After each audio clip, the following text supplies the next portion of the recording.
I met Legion, and I'm playing Mass Effect 2, and we got to that point, Legion's and great. wow, ja, that is such a fun, good, cool thing to happen, and everything The that total implies. recontextualization. Oh, so good. And I was talking, and we were trying to figure out. I'm like, apparently there was discussion about like him, like every character. They didn't pick what order people were going to be joining you in, so everyone has lines for every mission. Um, and like the idea Including that Legion. yeah, so like they could have picked an order where he started with you in the beginning, and I'm just like, that would have been a horrible idea, because you're already getting your bearings coming back to life for yourself and trying to understand the new context of the sequel, and to have this massive world recontextualizer already dropped into your lap would have been way too soon. It's so Are you much. did somebody tell you that Legion was in fact actually supposed to be the first character? Someone said that, and then Asuna corrected to say everybody has lines for everything. He was so in the original version of Mass Effect 2, after Shepard's death, you were supposed to play as Legion going to try and find Shepard. And the bonus mission that is like the Normandy crash site was supposed to be like part of his opening level. He was part of the prologue. Whoa, Um, interesting. Okay. and they're like, this is way too weird for people that didn't play Mass Effect 1, Okay. because they're like, who is this robot? Okay, Who, that's a different game. If they wanted to do that, that's a different game where like from the first second you start it, you're like, what the fuck? Narratively, that's crazy. That could have been cool. That could have been cool. I like the so journey. there's so you notice he's got like a piece of Shepard's armor as Don't say part of anything his about it. Yes, torso? I did notice that. No. So here's the thing. There's no answer to that in game because it's a leftover from the design of his character when he was part of the tutorial. Okay. They're like that. You ask him where he got it, and he goes, no, no, no. And it's like that goes nowhere because it's part of a version of the game that no longer exists. I see. Interesting. Okay. Yeah. So the recontextualizer is really strong coming mid or late game. You can do it from the start, but that's a whole different plot, man. And you're pulling a Raiden on people as well. Yeah. Which you got to, if you're going to pull Also, a Raiden, you better be sure about that. It's just like every time you talk to the Koreans and they talk about the Geth, you're like, you guys sound like assholes. Mm-hmm.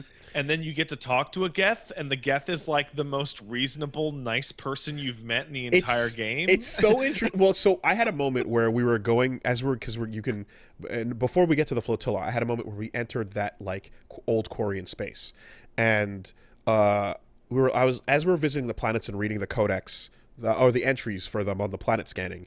I was like, hold on a second. Wait. Back this up. Go to the codex. Pull up the fucking Geth Rebellion, or the not Geth Rebellion, but whatever, the Korean War. Yeah. And read this again. And then the guy, sure enough, goes and as soon as they became self-aware, the Quarians tried to kill them. And in self-defense, they fucking said, please don't. And I was like, yeah. You kind of take for granted that everyone treats this as a like full on like, oh no, they've become aware, Skynet is gonna kill us, let's wipe them situation, when that line was sitting there the whole time. And I'm glad I reread that, because then you get through that whole court scene where like the bad guy is the one going, maybe we shouldn't try to go and genocide them, and it's interesting. And then here now you gotta stop and take a fucking minute, and you can continue down that line and be like, you evil fuckers, we shot you guys tried to kill us the whole first game, whatever, I know you, Geth. And he's like, you've never met me. We've never met. And just such simple one-word answers when necessary, and just like, yeah, those heretics are nuts, they're assholes, fuck those guys, that's not us, they're crazy, we hate them too. And you're like, oh my god, man, It's Fuck. like, well, how'd they get like that? Oh, they answered a math question 1 digit off. And it's Yeah. not even an incorrect Yeah. answer. It's just a different one. And And that's it's it. and it's like they're in one especially, they're clearly just putties. They're clearly just robot antagonists that you're meant to shoot because this is a shoot bang RPG and you need something to shoot at. And if it's not a Yep. Krogan for hire, then it's a robot, man. Shut up. Don't think too hard about it, you know? And It here you also go. gives you the nice tension because you've got Miranda and Jack that don't like each other for obvious reasons. And now you got Tali and a fucking Geth on the ship. Which I was And waiting for that moment and it didn't I, happen. I saw some random clip of you just arguing with Reggie, and you're like, Tally just shits all over Liara, man. You're crazy. And I'm glad that you know what you're talking about. Yeah, he's crazy. There's a reason Tally and Garrus are just like widely super popular. But also, Tally has like one part of her that fucking sucks, and it's whenever the Geth come up. She starts to get real crazy. So where I'm at, I tried to force some sort of information, and she hasn't reacted to anything yet. We got one thing where we landed on Tachanka, and she says something to the effect of like, yes, like Tachanka's all wasted and their homeworld is all fucked up.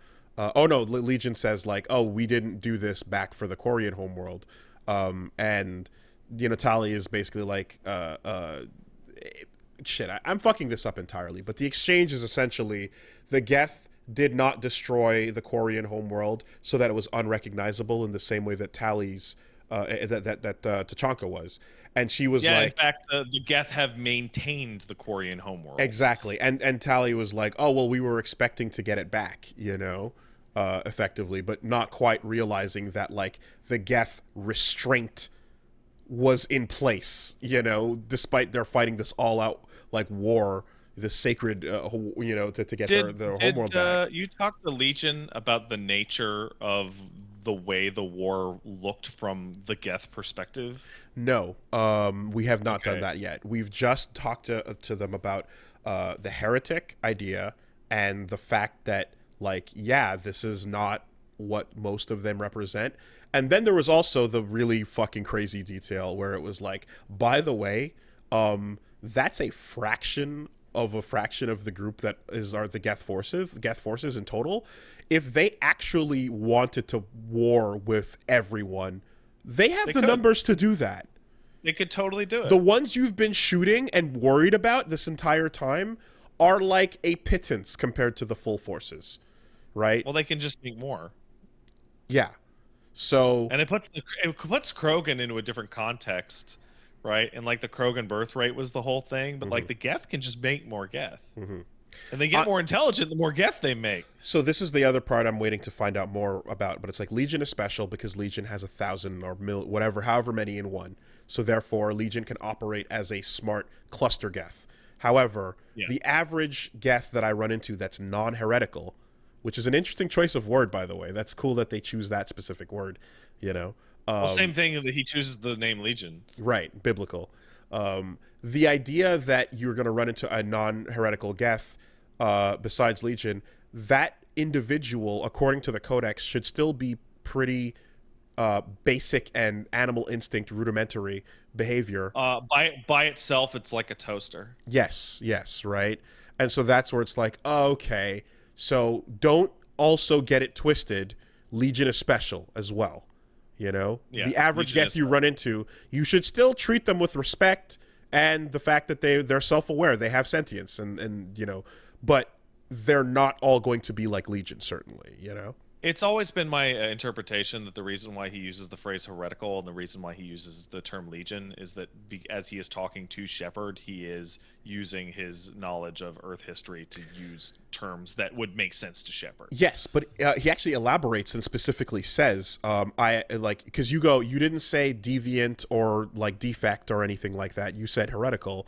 And it was like, or it might have been an entry in the Codex, or I forget, but it's addressed.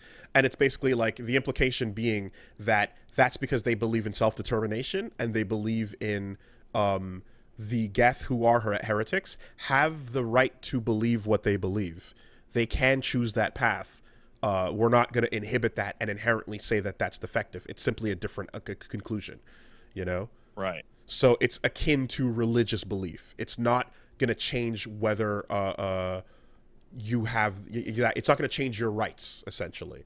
But it does change the way we perceive you. And certainly, if you're looking to wipe us all out, then we're going to be against that. You're talking to Legion. He's like, we believe in the right to self-determine. And meanwhile, you go over and hang out with the Legacy of Kain gang on the fucking Floatilla. It's like, we need to kill every Geth that ever lived and fucking eat their cyber chips. I don't regret my choices, but I'm damn curious to know what it would have been like to walk into that courtroom with Legion behind you. I'm damn curious. Hey, guess what? When I did my playthrough, because I knew everything and all that, there's a very complex series of events. You have to do things in a very special order to drag him in with you. And they don't like it. Yeah? The Flotilla doesn't like it? They don't like it. Yeah, no. That again, I'm like, that must be a completely different fucking scene, you know? Anyway, it's so similar to like dragging what's his name? It's you take Tally and fucking Garrus to Morden's mission. And they're like, "Why are you bringing me in here? I'm going to die. What are you doing?" Shit. What was the? There's something else I was just thinking of. I forgot. Oh yeah. And then the other bit that was really interesting was I also did the Liara DLC, the Shadow Broker stuff. Oh, and you did that? Yeah, yeah. And okay. That's fucking interesting because it's like, well, once again, the DLC has all the community jokes and all the money and all the memes because it's post-release, so they can work that shit in there. But the idea that's always threatening in the background of like, oh, who is the mysterious shadow broker? Let's uncover him to find. What is that? What the fuck is that? What? What? And you're like, oh no! This world of sci-fi means you can meet something and go, I don't know what you are. I think the shadow broker reveal is one of the best things in that game because it's a shadow broker. It's an information guy. What do you expect? You expect like a spindly little Volus or some little man behind a computer thing, and like, no, I can be a huge fucking monster that engages you in a boss fight because fuck you. A pretty fun boss fight too. I can do whatever. Yeah. Also, the fun thing about that DLC with the Spectre you fight beforehand too, where it's like, hey, you want to see what charge looks like from the other side? Yeah, it sucks. And you just fucking have a teleport battle? I'm like, what? Oh, man.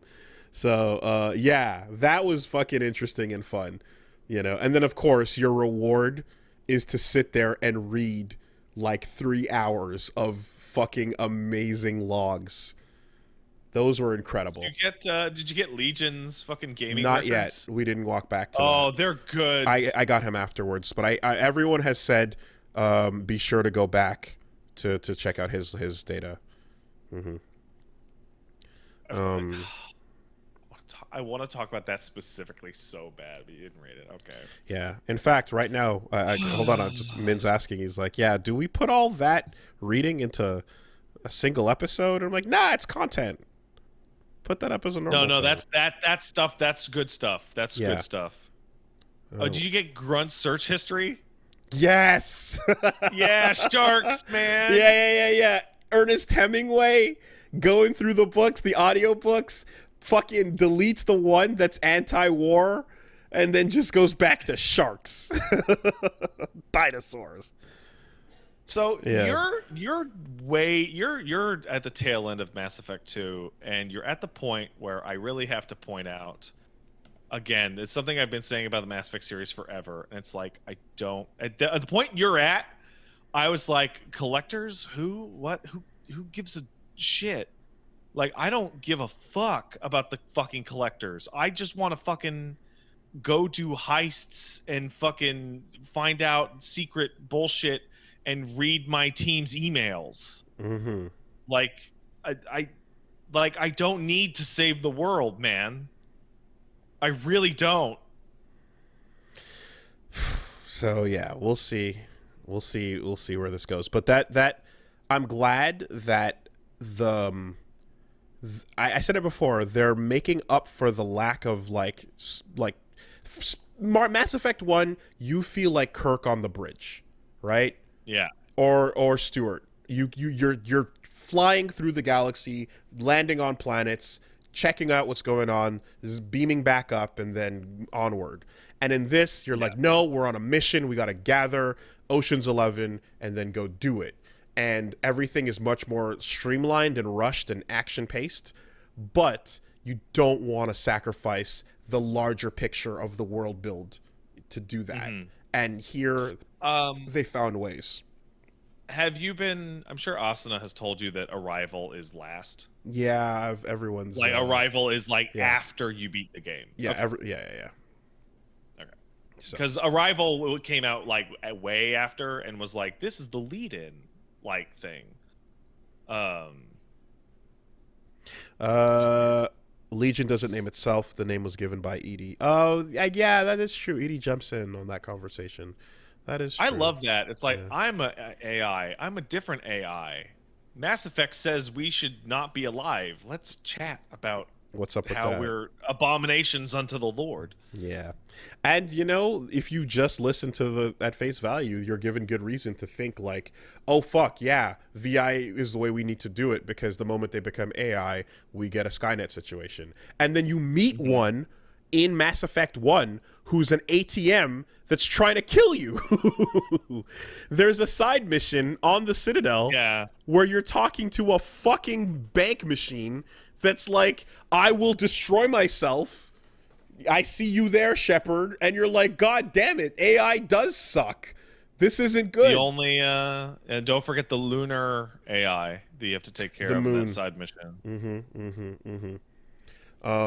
It was kind of nuts. So they give you incentive and reason to like buy into it, but yeah, such a simple, effective. But Edie's sassy and Legion's cool.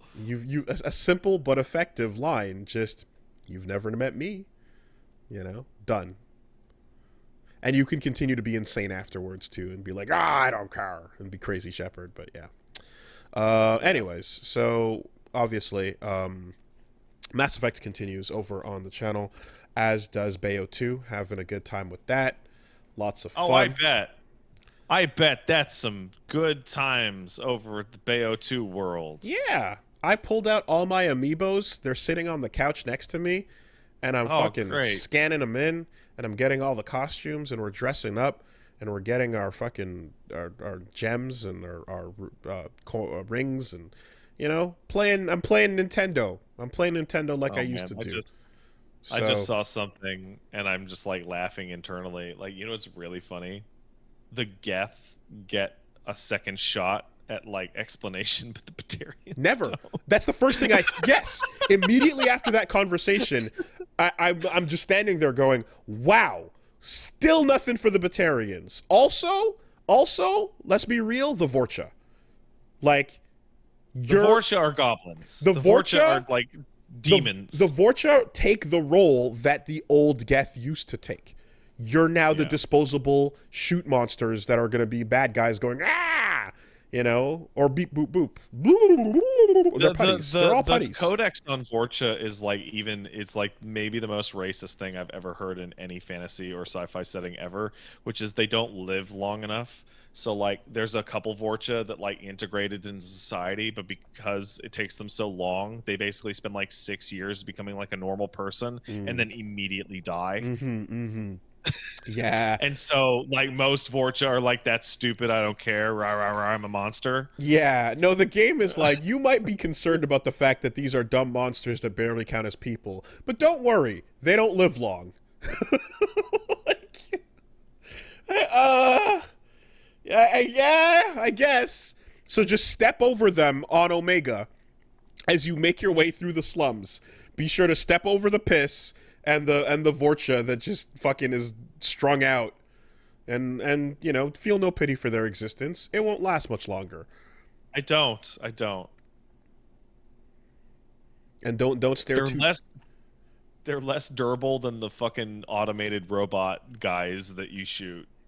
Don't stare too deeply into their Giorno Giovanna holes.